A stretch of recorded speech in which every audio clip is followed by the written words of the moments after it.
peternakan sendiri itu total bisa sampai 1.500 ekor. Dan tahun ini kami punya target 1.500 ekor. Karena tiap tahun tuh kami dari 50 ekor naik ke 250 ekor, 500, dan tahun kemarin alhamdulillah bisa mencapai 1.000 ekor. 100 lipat. Alhamdulillah. Dengan apa ya, kekuatan jarum langit lah, digitalisasinya itu kan gitu. Salah satu motivasi saya bersama tim untuk gimana caranya bisa menjaga amanah dan eksistensi peternakan ini, karena saya menyadari bahwa usaha atau bisnis peternakan ini khususnya sapi itu cukup luar biasa, Pak. Coba dihitungkan aja, satu ekor sapi di ring seharga 20 juta itu, Pak. Nah ini ada harga nih dari 20 sampai ke 70 juta, Pak. Itu dikalikan 1.000 aja udah berapa? Udah 20 M gitu. Nah ini kita tahun ini sekitar 40 sampai 50, Pak. 40 M.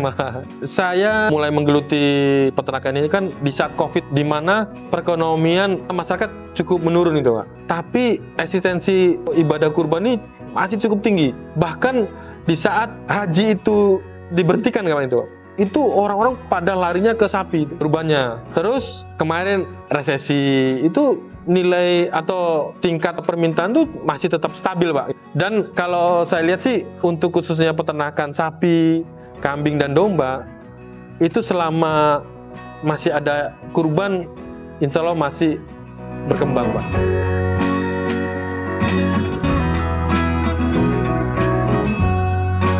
Assalamualaikum warahmatullahi wabarakatuh. Rekan saya Nanang Sugiharto, usia saya di 38 tahun. Alhamdulillah saat ini saya menggelutin usaha yaitu di bidang peternakan yang saya beri nama Nusaku, Nusa Sentosa Indonesia. Yang dimana Nusaku itu memiliki di dunia peternakan itu Nusa Farm, dunia pakan sapi itu Nusa Feed, di dunia pengolahan limbah itu namanya Nusa Waste, pengolahan daging itu namanya Nusa Meat, terus kita juga ada tim marketing sendiri gitu. Kami berawal dari pertama pengembungan sapi dan fokus kami adalah di hewan kurban. Ternyata di kurban itu juga ada hewan lainnya yaitu adalah kambing dan domba. Saat ini di tahun ini kami alhamdulillah sudah lengkap memelihara sapi, kambing dan domba. Kami memiliki 4 kandang. Yang pertama kandang pusat yaitu kandang utama kami yang berletak di daerah Tajur Halang, Sasak Panjang, Kabupaten Bogor. Yang kedua berada di Sasak Panjang, kebetulan cuma beda RW, di RW 3. Kita di sini di RW 1. Yang ketiga itu di Ciseeng, Kabupaten Bogor. Yang keempat berada di Ciawi, Kabupaten Bogor.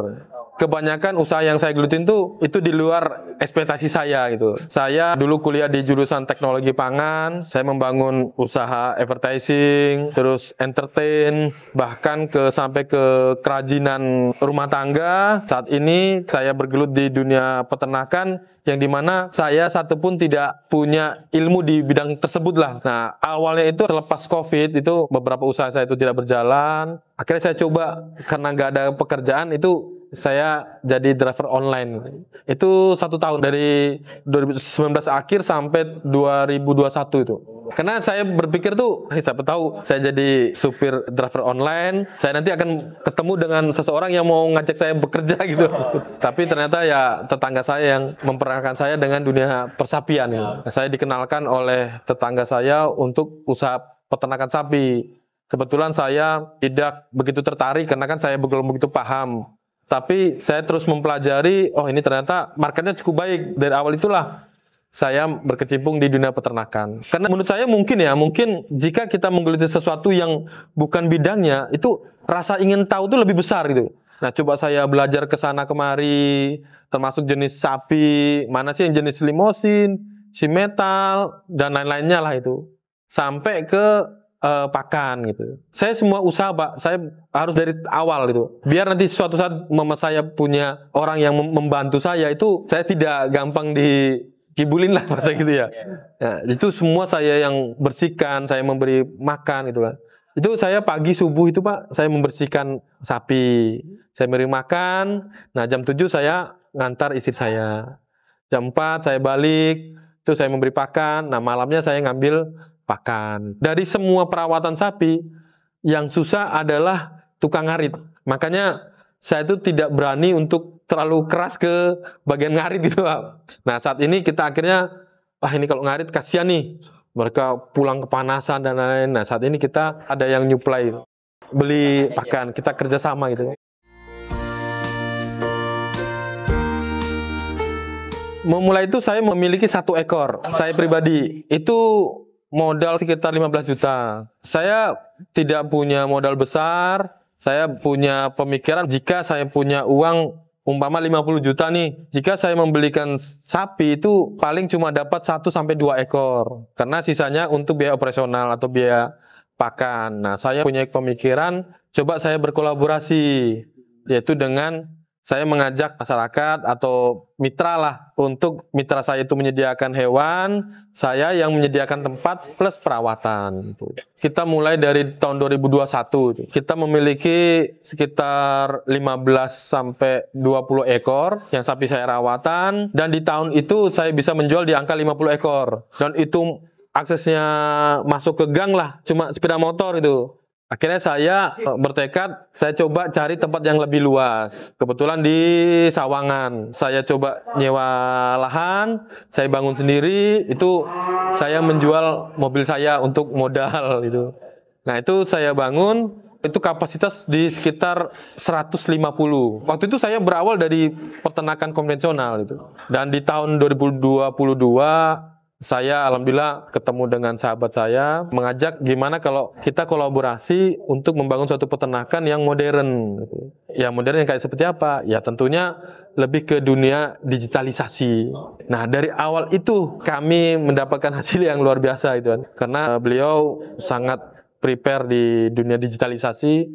Beliau mengatakan sekarang jika tidak kita masuk ke dunia digitalisasi, kita akan tergerus, kita akan kalah itu. Ya udah, karena saya bukan basic orang IT dan lain-lain, akhirnya kita berkolaborasi dengan saya di bagian peternakan, beliau di bagian sistem atau IT-nya. Nah, itu di tahun 2022 kami membangun sistem yang dimana kita ingin masyarakat luas bisa mengetahui kandang kita gitu. Terus semua sapi, pertumbuhan, perkembangan gitu. Alhamdulillah program itu berjalan. Akhirnya ini dengan kapasitas segini kayaknya kurang. Ya kita pede aja nih. Ini kalau umpama seandainya sistem ini booming, kandang ini pasti akan kurang. Ya udah, dengan niat kami, akhirnya kami coba mencari kandang. Dan alhamdulillah bertemu orang baik lagi untuk menawarkan kandangnya untuk disewa. Awalnya kami sewa di sini, yaitu di Sasak Panjang ini. Waktu itu berawal dari luas sekitar 2.300, sekarang sudah hampir 11.000 kami perluasan. Nah, itu di tahun 2022.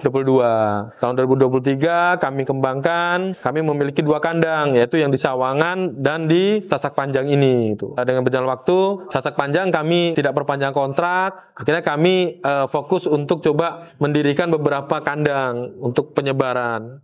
Nah, di tahun 2024 kami ada lagi di Depok. Kita membangun sistem kemitraan bisnis. Kita coba membangun itu. Nah, tahun 2025 ini alhamdulillah kami mempunyai 4 kandang dan tambahan 2 kandang itu di Kabupaten Jember, di Jawa Timur, dan ada di Tabanan, Bali. Kalau untuk kapasitas kandang sendiri itu total bisa sampai 1.500 ekor. Dan tahun ini kami punya target 1.500 ekor. Karena tiap tahun tuh kami dari 50 ekor naik ke 250 ekor, 500, dan tahun kemarin alhamdulillah bisa mencapai 1.000 ekor. 100 lipat.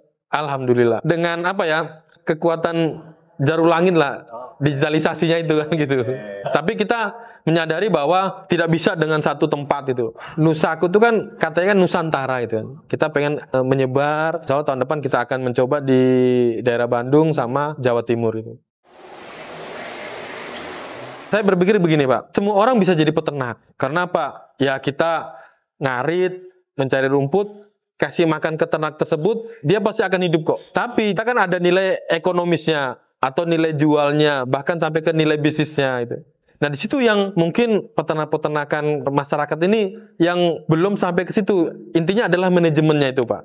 Karena hewan ini kan seperti kita manusia, kita mengeluarkan kos untuk pakan, tapi ada yang tidak sesuai ekspektasi kita dan lain. Nah, itu yang coba saya bangun gitu. Alhamdulillah di Nusaku ini semuanya sudah terrecord gitu loh Pak. Jadi dari masalah untuk pakannya, untuk HPP pakan, sampai berpengaruh ke pertumbuhan bobotnya. Nah, tiap tahun kita akan melihat pertumbuhan bobot karena kita mempunyai target untuk harga jualnya tersebut Pak. Itu kan di atas itu kan ada barcode itu ada datanya semua, Pak. Kebanyakan kami itu sekitar 70% itu rata-rata online, Pak. Ya, penjualan. Karena kami menggunakan sistem di website yang dimana masyarakat ataupun pengkurban atau konsumen kami itu bisa mengakses hewan kurban mereka, yaitu melalui website tersebut. Di dalam itu terdapat kodenya, foto sapinya, seperti aplikasi jual beli mobil itu kan ada dari sisi depan, samping, belakang gitu. Terkait masalah pembayaran sampai ke pengiriman. Jadi nanti pembeli itu bisa nge-track pengiriman itu, Pak. Karena kita kan belajar dari setiap tahun, Pak, gitu kan. Apa sih problem di konsumen? Apa sih yang biasa dikeluhkan atau sampai dikomplain lah gitu. Itu ya, yaitu adalah pengiriman, Pak. Jadi kita untuk mengurangi mereka gelisah, kapan sih sapinya dikirim? Terus atau kirim sudah sampai mana? Nah, itu kita tambah fitur itu yaitu pengiriman.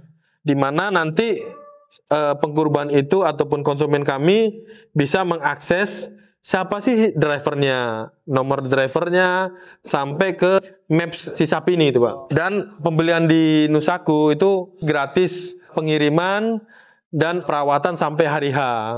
Jika pengiriman di H-2, itu kita biasa membekali dengan pakan itu. Biar nanti pengkurban itu tidak bingung tuh untuk pakannya si sapi ini gitu. Kita juga menggaransi untuk cacat, sehat, karena kan hewan kurban tuh memiliki syarat yaitu harus sehat, tidak cacat, tidak pincang, dan tidak buta gitu, Pak.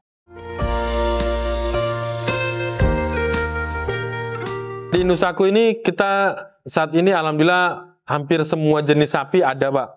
Dari sapi limosin, simetal, brangus, PO, terus sapi Madura, dan yang sekarang yang sangat digemari oleh masyarakat DKM itu namanya jenisnya sapi Bali, Pak, ras Bali itu. Ring harga kami dari 17 juta sampai ke di atas 100 juta. Kita ada untuk beberapa kandang ini kan kita ada beberapa rayon lah. Di kandang Tajur Halang ini kapasitasnya di angka 500 ekor. Ini kandang permanen, Pak, ya. Terus yang di Tajur Halang 150 ekor, di Ciseeng itu 300 ekor, dan yang di Ciawi itu 150 ekor. Dan saat ini kami mempunyai sapi yang sudah ready itu di angka 700 ekor. Dan alhamdulillah yang sudah terbooking itu sekitar hampir 500 ekor, Pak. Kami mempunyai program, Pak, namanya program tabungan kurban gitu. Dan alhamdulillah karena mungkin kualitas sapi yang baik ya gitu ya menurut mereka itu ya. Jadi setelah Idul Adha itu langsung seperti sudah bondong-bondong untuk membeli hewan kurban tahun berikutnya, Pak. Nah, ini kita sudah punya konsumen untuk tahun 2026. Saat ini sudah ada keunggulan kurban di Nusaku. Pertama, kandang sudah sesuai standar kandang modern lah, yang dimana terkait masalah sanitasi yaitu kebersihan. Terus yang kedua terkait masalah pola pemberian pakan gitu kan. Kita cukup konsen di dalam pemberian pakan yang dimana untuk menjaga kualitas daging agar lebih baik. Memang kalau di dunia hewan kurban itu awalnya tuh mereka hanya melihat dari jogrok, Pak, dari fisik. Tapi saat ini sudah banyak pengkurban yang sudah mulai mengarah ke hasil daging. Nah, itu yang kita coba kolaborasikan dengan beberapa anak peternakan untuk menciptakan formulasi pakan yang bagus untuk kualitas daging. Karena saat ini kita menggunakan pola pakan kering. Itu pola pakan untuk sapi potong. Dari situ banyak konsumen kita yang repeat order itu karena mereka puas dengan kualitas daging. Ketiga, proses perawatan sapi ini setiap bulan kita melakukan penimbangan dan lain-lain, itu yang untuk menunjang dari kualitas hewan tersebut. Kalau omset, saya baru kali inilah bangun satu usaha yang menurut saya omsetnya cukup luar biasa gitu kan. Dan itu juga salah satu motivasi saya bersama tim untuk gimana caranya bisa menjaga amanah dan eksistensi peternakan ini. Karena saya menyadari bahwa usaha atau bisnis peternakan ini khususnya sapi itu cukup luar biasa, Pak. Coba dihitungkan aja satu ekor sapi di ring harga 20 juta itu, Pak. Nah, ini ada harga nih dari 20 sampai ke 70 juta, Pak. Itu dikalikan 1000 aja udah berapa? Udah 20 M gitu. Nah, ini kita tahun ini sekitar 40 sampai 50, Pak. 40 M. Kenapa sih gagal beberapa kali usaha ya gitu? Itu karena mungkin karena saya seorang diri dan beberapa mungkin menurut saya keputusan itu yang kurang baik, akhirnya membuat usaha itu tidak berjalan sesuai dengan harapan. Bersama usaha peternakan ini kebetulan saya bertemu dengan sahabat saya itu, akhirnya kita membangun suatu sistem usaha yang menurut saya itu kolaborasi kami cukup baik gitu.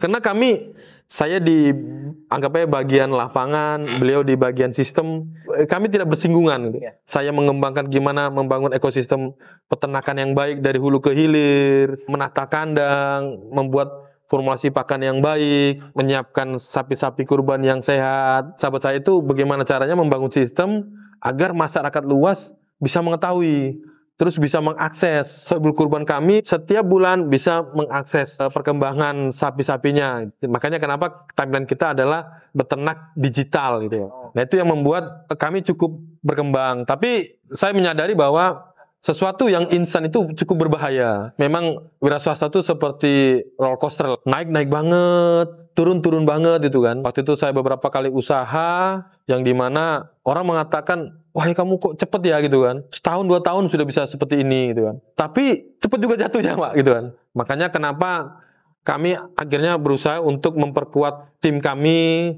Dulu saya bukan orang peternakan, akhirnya kami meng-hire orang peternakan, terus orang sistem dan lain-lain itu yang untuk supaya bisa menjaga eksistensi kami itu. Alhamdulillah dari 4 orang sekarang sudah tim kami ada 90. Sebenarnya semua mau di bidang apa saja Pak, apalagi di dunia wira swasta ya. Yang pertama butuh jiwa yang benar-benar kuat gitu kan. Apalagi usaha itu baru awal gitu kan. Itu bukan cuma mental, itu mesti jiwa dan kita terus berpikir gitu kan. Gimana caranya usaha kita bisa berkembang gitu kan. Karena usaha atau bisnis itu di tahun awal sampai mungkin di bawah 5 tahun itu masa-masa sulit gitu kan. Saya menghargai suatu proses di mana alhamdulillah di dunia peternakan ini saya bertemu dengan teman-teman, sahabat-sahabat itu yang mau berkolaborasi untuk membangun suatu peternakan ini. Semuanya tidak ada yang sia-sia lah gitu kan. Jadi waktu itu tadi yang saya cerita bahwa saya membuka kandang di Sawangan, tanah saya sewa tuh Pak. Saya bangun cukup permanen. Seperti ini, itu banyak orang yang mencibir gitu, mengatakan bahwa ngapain sih kamu sampai membuat kandang sebagus ini gitu kan. Ini toh tanah pun kamu sewa gitu kan. Nanti kalau kamu pas pindah kan pasti rugi kamu itu. Tapi saya begini Pak, saya dengan menciptakan sesuatu yang baik, insya Allah tuh ke depan akan lebih baik gitu. Saya beranggapan bahwa nanti konsumen datang, kesan pertama tuh mereka melihat kandang gitu. Oh kandangnya rapi, baik dan lain-lain tuh. Dan alhamdulillah tuh terwujud Pak, banyak yang datang. Nah saat ini kami alhamdulillah dari awalnya kami sewa, sekarang kami sudah bisa beli sendiri. Alhamdulillah insya Allah sih sudah jadi milik kami. Terus kami sudah punya armada sendiri. Dulu mobil saya jual, saya pakai motor buntut gitu kan. Sekarang kita sudah punya truk sendiri, pickup sendiri, ada tim kesehatan sudah mempunyai armada sendiri gitu Pak. Nah itu memang tantangan kita adalah bagaimana kita terus menjaga eksistensi kita ini gitu Pak. Saya menyadari bahwa Nusaku ini berdiri bukan karena saya, tapi karena kolaborasi ya. Kami tidak punya impian terlalu besar Pak. Kami meyakini bahwa semua udah berjalan aja gitu kan. Kebetulan kandang yang kami tempati sekarang ini sebelahnya tuh ada yayasan gitu Pak. Yayasan di mana ada santri-santri, infonya tuh kurang maksimal lah dalam pengelolaannya gitu. Nah dari situ awalnya niatnya cuma memberi makanan lah gitu kan. Tapi dengan situ kita memikir gimana kalau mama kita membuat suatu yayasan gitu kan. Yang dimana kita beri nama Nusarits. Nah itulah kami menggunakan 2 jalur langit itu. Jalur langit dari santri-santri tersebut. Yang kedua adalah kami menggunakan sistem tersebut. Saat ini sekitar 12 dengan 2 pengajar. Ada yang yatim, ada yang duafa itu. Saya salah satu peternak ataupun pelaku usaha. Jika teman-teman ingin menjadi seperti saya atau sebagai pengusaha, memang jiwa wira swasta tuh harus dimunculkan gitu. Karena untuk suatu usaha atau wira swasta itu harus memiliki jiwa yang kuat, mental yang kuat, dan kita harus terus mau untuk belajar gitu kan. Karena wira swasta itu prosesnya cukup panjang. Hargailah proses demi proses. Jadi bagaimana caranya kita untuk terus belajar apa yang jadi suatu kendala, apa kekurangan yang ada di kita. Insya Allah di situ kalau jika kita ingin terus belajar, kita mengakhiri proses itu, insya Allah niat kita, tujuan kita akan tercapai. Saya Nanang Sugiarto dari Nusaku Indonesia. Ini naik kelas versi saya. Temukan naik kelas versi kamu.